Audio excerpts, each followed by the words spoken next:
Is everyone struggling to get a book deal right now? The answer is kind of yes. Let's break down why. We know that the industry has changed dramatically since the pandemic. Everybody was locked in, so everybody was reading and doing what they could to entertain themselves, and this gave rise to book talk. And book talk became this evolution of what readers really, really wanted, and voices rose up and kind of dictated what we were actively looking for inside of this industry. We saw a huge spike in spicy content. We saw a huge spike in romantasy, and now we know that the publishers are heavily leaning into this because that is what consumers are leaning into because of book talk and because of the rhetoric around it. And so we're seeing people pull away from sweeter content, from content that is not sweet, but it's also not spicy. We're seeing people have a lot of trouble getting those book deals if it doesn't have heavy elements of spice and romantasy. And that doesn't mean people aren't getting those book deals. It just means more of those book deals are allocated for that kind of content. I have a lot of friends who have big 5 publisher contracts, who have had multiple books out with them, who have movie deals with big name Hollywood people who are struggling right now to get book deals and have for the last 2 years. It's been very, very hard, even if you are well known in your space, even if you had a high performing book, even if you have movie deals, it is no longer easy to get those book deals because they're looking for very specific things. And because these traditional publishers have limited resources. For as much money as they're making right now on the books, they can only buy so many novels per season. And they only have so many people to represent those particular works. So they can pick a certain number. And once they have that, that's kind of it. That's what they have the ability to do right now. So they're spacing things out. They're not taking as many things to be looking at. And we've seen a huge change in how agents are functioning in the industry because with the rise of book talk during the pandemic, we also saw a massive rise in indie publishing. Now, you know, I am a hybrid author, so I'm both indie and traditionally published. I have been in both spaces. I've worked very heavily, even before I was published, in the traditional and the indie spaces. So I've seen a lot. I have a lot of background information and a lot of things that I can't tell you I know, but I do know. And I have seen massive changes in this industry. Indie authors have learned they can do everything that the traditional publishers can do. And because of book talk, we have direct access to our readers, and we can, and I did, 7x my book sales as an indie author without the help of any publisher. And in fact, a lot of indie authors are making way more money now than traditional authors are making. We're seeing authors in the indie space with 6- and 7-figure years consistently because of the way that they are marketing now on social media. So we no longer need traditional publishing, and more people are realizing this. So we are seeing traditional publishing trying to compete with contemporary indie publishing. And the indies are smart. They are bootstrappers. They're going to look at social media and they're going to be able to pivot and change and do the things that they need to do to get the sales in real time. Whereas traditional publishers are still way behind. They kind of miss the boat on some of these things, and they're trying to play catch up. So they are watching heavily what the indie community is doing. And I'll let you in on a little secret. If you have not been in the publishing space for as long as I have, you probably missed some stuff that happened a few years back. But traditional publishing actually had some, we're going to call it creative ways of spying on indies. And they got a ton of information on indie book sales and marketing tactics and all these things. And then they kind of shut down what they were doing and left a bunch of indies high and dry. And so they have a ton of information. They've been actively studying the indie space because they saw how much money they were making and how well they were doing even before book talk, long before book talk. But with the rise of book talk, now we've seen this massive surge in indie authors doing really, really well and doing it really publicly. And so now traditional space is trying to catch up. They're paying attention to book talk. They're paying attention to the book talk leadership, the readers who are leading the book talk community conversations and what they want to see. The spice, the romantasy, you know what they want to see because you see it all over your feed as you're scrolling through. They're paying attention to that, and they're trying to acquire books that are going to match the expectations of what people are very loudly saying on social media. And they are looking for specific types of things, but it's also really, really hard because they're trying to compete with these very successful indie authors and these very successful indie titles.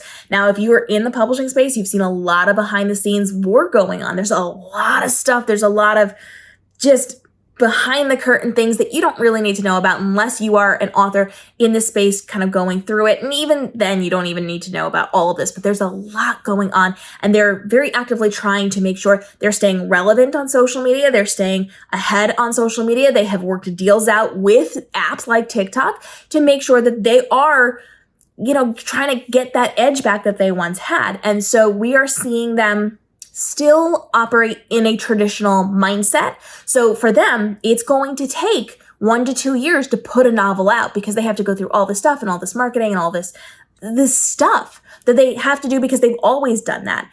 And for them, that means they're kind of slow and they're kind of behind on what's working. And so they're fighting to catch up in terms of marketing and getting things out quickly and doing all the stuff. And so we're seeing traditional publishing kind of pull in on themselves. And they're saying, okay, who are our big name people? How can we get more money from that? How can we market what we already have? Because taking on a new author and building those people up requires a lot more work than taking a well-known figure and having them do something new.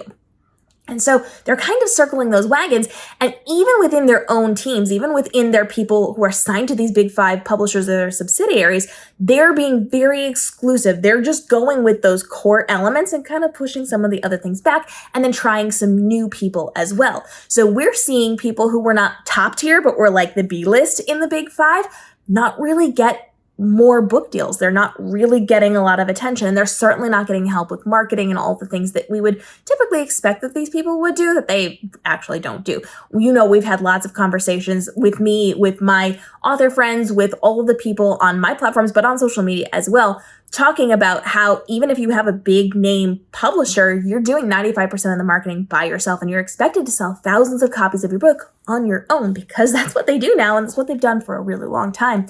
And so they are just heavily trying to stay relevant and make sure they're getting out good content and they're still making sales and they're still doing all those things, but they're also doing well on social media. Whereas the indie authors, they're watching in real time and making pivots and changes in real time. And because indie authors are smart, they're writing quickly. So when they see trends, when they see things going out, they can knock out a book and get it out into the world while it's still relevant. Whereas the traditional space has to say, hey, we're relevant, pay attention to us. Indies are saying, I see what you want, here you go. And so we've got this back and forth of everybody trying to figure out their place in this space. We've got a lot going on when it comes to what is working right now, and who is making money, and where the money is allocated, and how people are marketing, and what type of marketing is working, and all of those things. And so with all of that in mind, we now have that resurgence of conversation around books and being published. And people still have that very limited mindset of they have to be traditionally published or that it's not a real author and they're very down on indie, which of course we know isn't true. It's just really, really old, really bad rhetoric that people keep spouting off. But that also means a lot of people feel very empowered to write their own books right now because we teach it on social media and then to get those traditional contracts. But because of that, we're seeing all of these readers turned into writers submitting and querying their novels to agents. Now, we also know that the agent world is not what it was a few years ago.